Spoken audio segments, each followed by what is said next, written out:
In this video, I discuss the most controversial reveal in the Season 3 finale of Foundation. Bayta is the Mule. Now, quite a departure from the books. The show gave book readers a huge hint from the very beginning, though, giving the character a different name and origin story. In the book Foundation and Empire, we're introduced to the heroine, Bayta Darrell, a direct descendant of Hober Mallow from the first book in the trilogy, and she's married to a guy named Toran Darrell. Now, in later books, it's revealed that Bayta Darrell had a small amount of mentalic power, but in the books, she's a first Foundationer who becomes pivotal to keeping the secret of the second Foundation's location from the Mule. Now, on the TV show, she has a different name, Bayta Mallow, and her husband Toran is the direct descendant of Hober Mallow. So the gender flip is a giant clue. Now, shout out to the viewer who commented on my episode 8 recap video that Bayta is the second letter of the Greek alphabet. Bayta as in not alpha. Now, in the books, although she's named Bayta, she's very much alpha in terms of being a formidable heroine. On the TV show, though, not so much. Bayta Mallow on the TV show is revealed to be defensive in regard to gender. Her husband, Toran, is a sensitive guy who wears earrings and feminine attire. Now let's look at his outfit, which even has a cutout for his cleavage.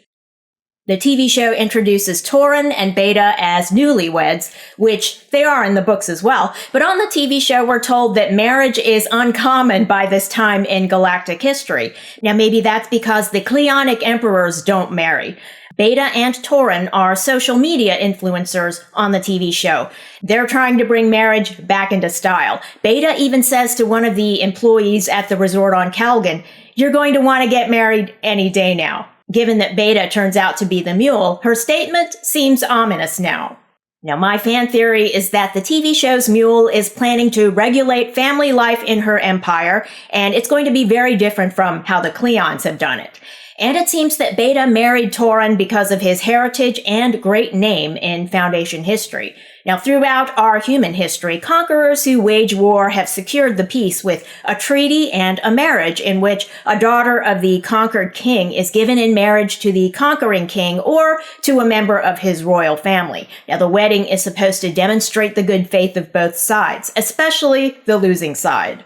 We also know from Bayta's origin story on the TV show that she grew up on the outskirts of the Foundation on the planet Rossum, where the Foundation had imposed a one-child policy. The People's Republic of China very famously had a one-child policy until very recently, and we've all heard the horror stories of people there killing female children because boys are favored in Chinese society.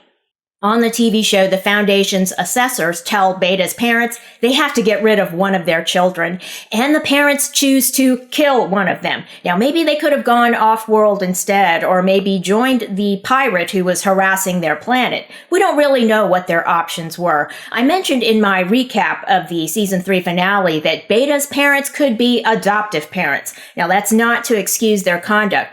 The choice that they make, to my mind, is psychopathic, regardless of whether they adopted Bayta or she's their biological child, and maybe the Foundation's one-child policy forced them into it. In any event, the end result is that Bayta, who was raised by them, became just like them. Psychopathic. She kills both her parents, although she didn't have to. She could have just escaped from them using her mentalic powers and joined the pirate, as she did later. Instead, she killed her parents.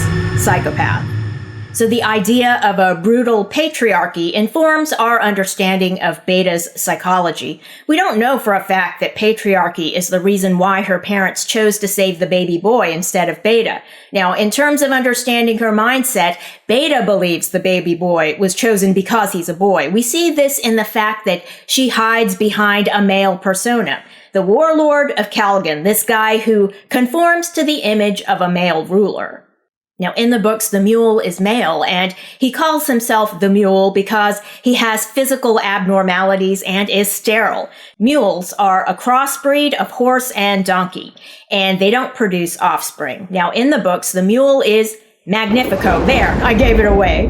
But Magnifico on the TV show isn't the mule. A giant clue was the fact that Magnifico did a bunch of backflips and cartwheels in episode 5. The mule in the books wouldn't have been able to do that since he's physically misshapen. Now, the Warlord of Kalgan as well doesn't seem like a mule. He enjoys playing substitute dad to the little girl, Skirlet, who's the daughter of the Archduke Balerion. The mule in the books can't be a dad and isn't a dad type, so the TV show gave us clues there as well. The TV show makes the mule a woman who seems to believe she was victimized because she's female, although we don't know if that's the reason why her parents chose the baby boy. Now, Gaal Dornick needles the mule about that while she's doing battle with the mule's stand-in, the Warlord of Kalgan. Gaal says, no matter how many worlds you conquer, how many people you convert, you're still back there on Rossum, wondering why your parents chose that baby over you. It's possible that Bayta developed a complex about gender growing up, and maybe, like Daenerys Targaryen, who was abused because she's a woman, we might find out in season 4 that Bayta was abused, although with her mentalic powers, it seems unlikely. It's possible she was betrayed, though. After her parents betrayed her, maybe she was betrayed by friends or someone she loved. Now, that type of betrayal could leave her feeling impotent as a woman in a man's world. Maybe that's why Bayta calls herself the Mule, which in and of itself is rather bizarre, to give oneself a name that's an insult and a mockery. Now, in the books, the Mule's origins are very different. That's why I'm theorizing that Bayta's parents are adoptive parents. In season 4, we might get a backstory for Bayta that places her in a different part of the galaxy where the Mule in the books began his journey. And maybe we'll find out whether Magnifico is the baby brother that Bayta saved. The TV show draws a parallel between the Mule seeking to destroy and replace the Foundation with Harry Seldon's quest to destroy and replace the Galactic Empire.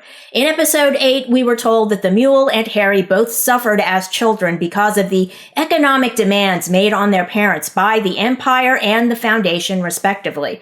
So they both developed a victim mentality, which ultimately made them feel justified even when causing the deaths of millions. Now, this season, we're shown that Gaal Dornick also developed that type of mentality, which drove her to sacrifice the lives of everyone on Kalgan and the Imperial fleet in an ill-fated scheme to defeat the Mule.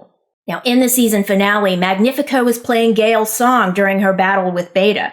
Gaal had mentioned in episode 6 that the Mule's powers are far beyond anything Gaal could do. So it's not surprising that their duel ended in a stalemate and Gaal needed Magnifico's help to escape. She left her companions behind, including, for a second time, Brother Dawn, although, in fairness to Gaal, she didn't know he was on the space station. Now, can we assume that Gale's companions are lost?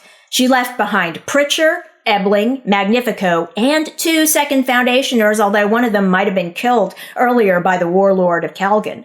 The Second Foundationers and Magnifico together might be able to withstand the Mule's onslaught, and they could have made their way to the underground shelters where First Foundationers are hiding from the Mule. Gaal versus Bayta. Will we get a rematch next season? Now, arguably, these are the 2 baddest in the galaxy. The baddest ones left standing at the end of season 3 anyway. Now, if there is a rematch, Gaal needs to bring more firepower, and that's where the Second Foundation could come in.